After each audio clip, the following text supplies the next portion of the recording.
Welcome to BroadwayWorld TV. We're here with Thomas Schumacher of Disney Theatrical talking about his new book, or second edition of his book. How does the show go on? The book itself was an idea I had a long time ago because it's the book I wanted when I was a kid. Not a how to put on a show, but a how is it done. Who are the different people? Not just actors, but what's a stage manager? What's a house manager? What's a lighting designer? What's a wig master? What are costumes? What role do costumes play in a show? What's props? What are the curtains? What's upstage, downstage? And we address all of that from the front door of the theater to the stage door where the actors enter and exit. What surprised me was how many adults were buying the book. There's pages to turn like, here's a full playbill, or here's a ticket envelope, and you can pull a ticket out of the envelope. There's quite a bit in here, you know, as we flip through it.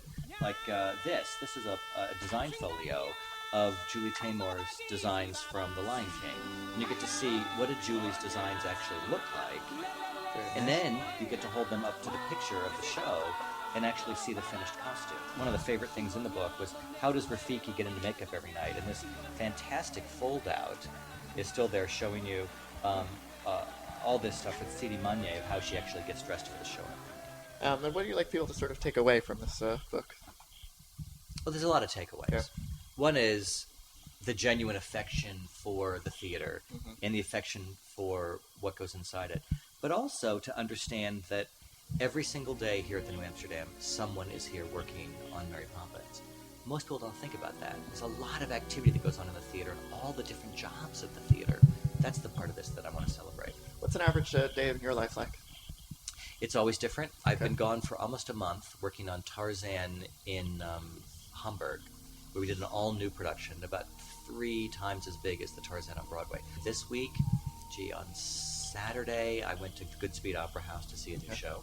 On Sunday, I flew to Chicago, saw the matinee of a new show, and then got back on the plane and flew to Los Angeles, where I met up about 10 o'clock at night with the creative team of Mary Poppins. Monday, we were on stage at the Amundsen Theater and did a big presentation, a group sales presentation for about 800 people. That's a typical week for us. Wow, and you're still awake. How could I not be? Who wouldn't stay awake for this? It's better than Red Bull.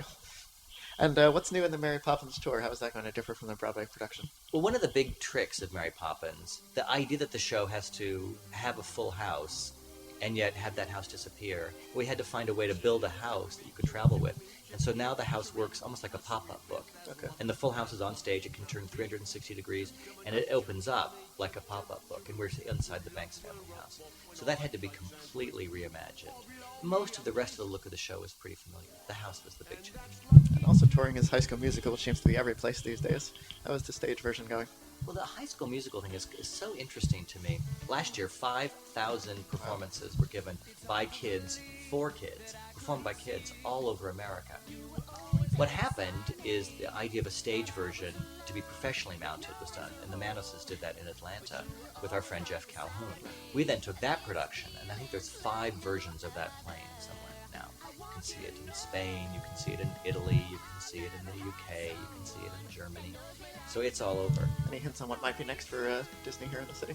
You know, in the next 18 months we open 3 more Lion Kings, 2 more Mary Poppins, there's another likely Tarzan in there. So even using the catalog we have so many things to be opening, and then adding new things into the mix. And not just into the mix to come to Broadway, but for other places.